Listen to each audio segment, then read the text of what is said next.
사실은 뭐 양쪽 다 책임이 없다고 볼 수는 없지만 누가 더 책임이 크냐 하면 아무래도 국민의당이 안철수 대표죠. 왜냐하면 처음에는 합당할 것처럼 얘기하고 사실 서울시장 재보궐선거 할 때만 해도 합당 금방 할 것처럼 이렇게 얘기를 했었잖아요. 그런데 지금 선거 끝나고 나니까 이게 여러 가지 이유를 대면서 마치 합당을 점점 미루는 듯한 태도를 보이고 있어요. 그런 태도를 보이고 있다고 하는 걸 보면 국민의당 입장에서는 빨리 할 필요가 없다고 느끼는 걸로 저는 보여지고요. 합당이 되더라도 저는 개인적인 생각에 거의 대선 막판에 할 가능성이 있다고 저는 봅니다. 당장 이루어질 가능성은 낮다고 보고요.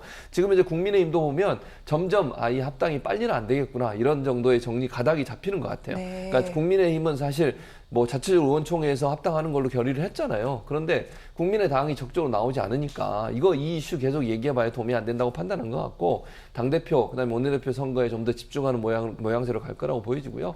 국민의당의 행동을 보면 아무래도 금방 빠른 시간 안에 합당이 이루어질 가능성이 낮다. 안철수 대표 입장에서는 제가 그냥 안철수 대표의 마음을 개인적으로 생각해서 이해를 해보면요. 본인이 어떤 더 많은 것들을 얻어내면서 합당을 하고 싶어 하는 거예요. 근데 지금 상황에서 합당을 하게 되면 흡수 통합 같은 형태가 될 수밖에 없는 것이고 그렇게 되면 본인이 원하는 것이나 본인을 따르는 사람들 그 사람들이 지분을 더 많이 가져오는 데 상당히 한계가 있을 거라는 판단을 했을 것이고 그러면 서두를 이유가 없다. 이런 판단을 하면서 아마 시간을 더 끌 가능성이 있다고 보여집니다. 그렇군요. 대선 직전까지 몸값이라고 얘기를 해야 될까요? 자신의 가치 또한 국민의당 지지자들의 가치를 높이기 위해 쉽게 통합이나 합당에 응할 것 같지는 않다라고 최 교수님께서는 해석을 해주셨는데 국민의힘 안에서도 사실 이 통합 또는 합당에 대한 목소리가 조금은 잦아드는 것도 같습니다. 일단 의원총회에서는 통합, 합당에 대해서 추인을 했습니다만 이 구체적인 시기에 대해서는 일단 본인들의 지도부를 구성하고 난 뒤 그 다음에 좀 얘기를 하자 이런 얘기 이제 많이 나온다고 하는데 당 안에서는 지금 어떻게 정리가 돼가고 있습니까? 그러니까 저는 예전부터 선전대후 통합이 될 거라고 줄기차게 말해왔습니다. 왜냐하면 지금 주호영 원내대표가 원내대표 물러났지만 그 전까지 당대표 권한 대행이었잖아요. 나머지 비대위원들 그대로 있습니다. 서로 의견 일치가 안 됩니다. 지금 김종인 전 위원장과 함께했던 대다수의 비대위원들은 이 합당이나 통합 자체에 반대를 하고 있는 입장이고 주호영 전 원내대표나 중진들은 통합을 강하게 원하고 있기 때문에 이게 정상적인 절차를 거쳐서 통합이나 합당이 의결되는 게 불가능한 구조였습니다. 그래서 반드시 정통성을 부여받은 새로운 지도체제, 새로운 당대표가 최고위원들을 설득해서 추인을 받아야만 합당이 가능하다는 게 정당 내부의 어떤 절차에 따른 기본적인 룰이어서 선전대후 통합이 될 수밖에 없다는 이야기를 계속 드렸던 것이고요. 결과적으로는 새로 취임할 원내대표와 당대표의 성향에 따라 국민의힘과 국민의당 통합까지도 어떤 식으로 나아갈지 좀 봐야 될 것 같은데 대표적으로 지금 가장 유력한 주자라고 할 수 있는 주호영 전 원내대표가 당대표가 된다면 모두의 예상대로 그러면 국민의힘과 국민의당의 통합엔 속도가 붙을 것 같습니다. 왜냐하면 예전부터 계속해서 안철수 전 대표와의 통합을 주장해왔던 인물이기 때문이죠. 그런데 지금 초선의 다크호스로 떠오른 최근 다른 여론조사에서 2등이 나온 김웅 의원 같은 경우는 당내 자강론을 굉장히 견지하고 있고요. 여러 인터뷰에서 중진들과 달리 김종인 전 위원장의 메시지에 대해서 긍정적인 반응을 보이고 있거든요. 만에 하나 깜짝 이변이 일어나서 이 주호영 대 김웅 구도에서 김웅 의원이 당대표가 된다면 국민의당과의 통합 속도는 상당히 늦어질 가능성이 있어요. 또 실무적으로도 국민의당 소속 이제 당 사무처 직원들 어떻게 고용을 승계해 줄 것이냐 이런 부분들이 통합할 때 굉장한 걸림돌로 작용하는데 그 부분에 대해서 국민의힘 내부적으로는 우리가 굳이 양보할 필요는 없다. 통합을 한다면 모양새는 갖춰주겠지만 실리적인 부분, 사무처 당직자 고용 승계라던가 당협위원장, 주요 당직 등을 내어주는 부분에 대해서는 양보할 생각이 없다는 게 주된 기류이기 때문에 과연 이런 수준의 제안을 안철수 대표가 받아들일 것인가 그것도 쉽지 않아서 저는 이 통합 우리가 생각했던 것보다는 시간이 좀 더 걸릴 수 있다고 봅니다. 그렇군요. 일단 국민의힘 지도부를 갖추는 일정조차 사실은 아직 확정이 되지 않았습니다. 또한 원내 지도부뿐만 아니라 당 지도부가 어떻게 결정되는지에 따라서 분명히 방향 등등이 많이 좀 바뀔 가능성도 있는데 이 부분 그렇게 쉽게 이루어지지는 않을 것 같다라는 그 가능성까지는 저희가 좀 짚어드려야 될 것 같습니다. 이런 가운데 그렇다면 국민의당 안철수 대표는 어떻게 하고 있는지 봤더니 당원들의 의견을 수렴하고 난 뒤 결정하겠다라고 이미 천명한 바 있죠. 전국을 돌면서 당원들과 만나고 있습니다. 오늘은 광주를 찾아 당원 간담회를 열었는데 조금 전 끝났다고 합니다. 자세한 내용이 전해지진 아직은 않고 있습니다만 이 지역의 특성상 국민의힘과의 통합 또는 합당에 대해서 그렇게 찬성을 많이 하지는 않을 것 같습니다. 그렇기 때문에 오늘 간담회 결과가 이 통합에 있어서 하나의 좀 분수령이 되지 않겠느냐 이런 얘기 많이 나왔는데 어떻게 보십니까? 저는 안철수 대표가 시간을 끌고 싶어 한다고 생각합니다. 네. 그리고 시간을 끌 수 있는 명분으로 지금 전국을 돌면서 당원들과 대화를 하는 것이고 광주나 호남 지역 당원들은 국민의힘에 대한 비토 정서가 꽤 높다고 알려지고 있기 때문에 반대 여론이 많겠죠. 그러면 시간을 끄는 명분이 되는 겁니다. 당원들을 더 설득해야 된다. 전당원 투표하면 지금 하면 반대 의견 나올 수 있다. 왜 시간을 끌고 싶어 하냐. 제가 앞서 설명드린 것처럼 현 시점에서 안철수 대표가 통합하게 됐을 때 얻을 수 있는 지분이 뭔지 미지수입니다. 사무처 당직자들의 고용 승계가 될지도 알 수가 없고요. 주요한 당협위원장 자리나 또는 사무총장, 조직 부총장 이런 굵직굵직한 당직들을 과연 네. 국민의힘에서 양보받을 수 있을지 아무것도 지금 단정 지어진 게 없는 상태이기 때문에 지금 들어가면 그야말로 백기투항하는 거나 다름없죠, 사실상. 그래서 일단은 국민의힘의 새로운 지도부가 결성될 때까지 기다리는 것이고요. 일각에서 제기하는 먼저 들어가서 전당대회에 출마하는 건 불가능한 게 이 룰상 당원 투표가 70%인데 국민의당 당원보다 국민의힘 기존 당원의 숫자가 압도적으로 많잖아요. 그러면 아무리 기본 인지도 조사나 여론조사에서 안철수 대표가 앞서간다 해도 네. 70%의 당원조사를 뒤엎고 국민의힘과 합당해서 당대표 되는 건 상당히 어렵거든요. 그 가능성은 낮다고 보고 일단 국민의힘 새 지도부가 구성되면 새로운 협상을 시작할 것이고요. 무엇보다 윤석열 전 총장이 가장 강력한 변수입니다. 당장 국민의힘으로 안 들어가고 있기 때문에 안철수 대표 입장에서는 윤석열 전 총장이 나와 손을 잡아준다면 그러면 제3지대를 강력하게 구축하고 그 구축된 제3지대로 국민의힘과 통합을 시도하면 훨씬 더 많은 것들을 받아낼 수 있기 때문에 아직까지는 전대 상황도 지켜보는 것과 동시에 윤석열 전 총장의 움직임 그리고 함께 세력을 만들 수 있을지 연대 여부 등에 대해서 촉각을 곤두세우면서 시간을 끌고 싶어하는 게 안 대표의 본심이 아닐까 싶습니다. 그렇군요. 자, 안철수 대표의 생각은 이러할 것이다, 저러할 것이다. 상당히 많은 의견을 주셨는데 일단은 본인이 국민의힘에 지금 선뜻 들어가게 될 경우 많은 부분을 또 포기하고 놓아야 되기 때문에 지금 당장 움직이기는 어려울 것이다. 이런 중론이 많은 것 같습니다. 자, 국민의당은 이렇게 얘기를 하고 있습니다. 합당 여부를 당원들의 의견을 들어서 결정하겠다. 또는 전 당원 투표를 좀 해보도록 하겠다. 이런 얘기 나오는데 당원들은 어떤 생각을 하고 있을까요, 교수님? 일단 지금 말씀하신 것처럼 전당원 투표를 할 수밖에 없는 게 국민의당 네. 당헌 당규상 제99조에 보면 이 결정은 전당원 투표 또는 전당대회를 통해서 하도록만 돼 있어요. 그러니까 둘 중에 하나를 할 수밖에 없는 상황인데 제가 지금 상황에서 예측해 보건데 반대 의견이 더 많을 거라고 봅니다. 네. 지금 장희찬 평론가가 앞서 잘 설명을 했는데 기본적으로 지금 상황에서 국민의당이 국민의힘과 합당을 하게 되면 얻어낼 게 그렇게 많지 않아요.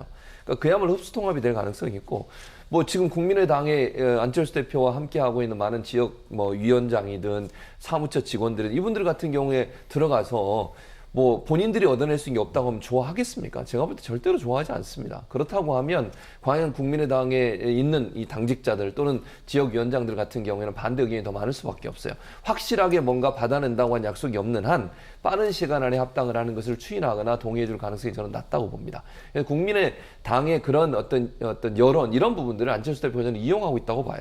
본인이 합당하겠다고 얘기해놓고 지금 발을 빼고 있으면서요. 이렇게 지역 돌아다니면서 의견 듣는 것도 결국은 의견이 이렇다. 당원들이 이렇기 때문에 내가 할 수 없다. 이런 네. 명분 쌓기의 하나의 행동이라고 저는 보이지거든요. 결국 본인의 어떤 그 대선 출마에 대한 여지도 남겨놓으면서 윤석열 총장과의 연합 이런 부분도 함께 고민하면서 결국은 이 합당 문제를 최대한 시간을 끌면서 마지막까지 가고 싶어하는 마음 이거를 명분을 쌓기 위해서 지금은 지역을 돌면서 당원들 의견을 듣는 그런 절차를 하고 있지 않나 이렇게 보여집니다. 그렇군요.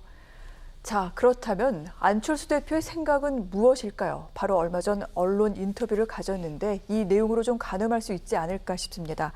안 대표, 지난 서울시장 출마를 선언하면서 대선 출마는 접겠다라고 얘기를 했습니다만 이 인터뷰를 보면 생각이 좀 달라진 것도 같습니다. 내년 3월 대선에서 정권을 바꾸려면 범야권 대통합해야 하는데 정권 교체를 위해서라면 필요한 어떤 역할이라도 맡겠다라고 얘기를 했습니다. 언론사에서는 가로 열고 닫고 주연 조연 가리지 않겠다라고 얘기를 했다고 했는데 주연이면 대선 후보고 조연이면 어떤 역할일까요? 교수님, 네. 어떻게 해석을 하십니까? 그러니까요. 주연이면 대선 후보잖아요, 결국은. 네. 그러니까 조연이나 연출자라고 하면 킹메이커 역할을 한다고 한 거지만 주연을 하겠다는 말은 본인이 대선의 후보로 나가는 가능성도 전혀 닿지 않았어요. 네. 그 말은 제가 볼 때 안철수 대표 입장에서는 차기 대선에도 나갈 가능성을 충분히 열어놓은 거예요. 그게 사실은요, 자신의 몸값을 올릴 수 있는 하나의 방법이라고 생각하는 거죠.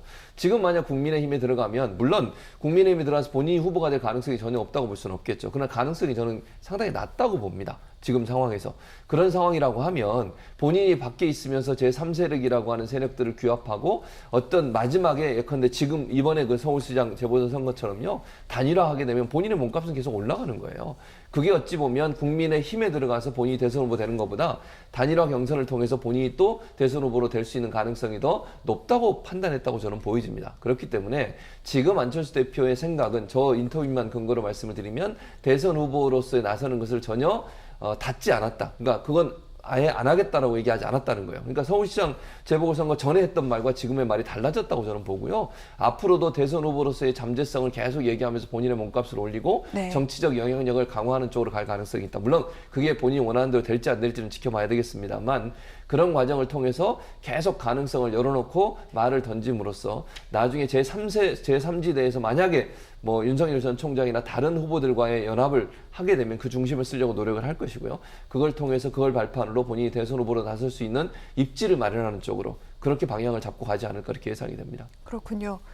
자, 국민의당의 이태규 의원이라고 있습니다. 뭐 안 대표의 그 심경을 가장 정확하게 알고 있는 인사다, 이런 평가가 나오는데, 어제 오늘 계속 언론 인터뷰를 통해서 자신의 생각으로는 안 대표가 대선 출마를 해야 한다. 그래야지만 야권이 정권을 갖고 올 수 있다라고 얘기를 하고 있는데, 안 대표의 생각도 이것과 비슷할지 아니면 다른 생각일지 궁금하고요. 사실 이 대선 출마를 한다고 하면은 말을 바꾸는 셈이 되는 건데, 이 부분에 대해서 국민들은 또 어떻게 생각을 할지 여러 가지 지점이 좀 궁금해지기도 합니다. 이런 가운데 사실 이 재보궐선거가 야권 승리로 끝나고 난 뒤 야권의 대우가 좀 단일 대우로 마음을 똘똘 뭉쳐서 가는 게 아닐까 싶었는데, 지금 양상은 전혀 그런 것 같지는 않습니다. 국민의힘 내부에서도 여러 소리가 나고요.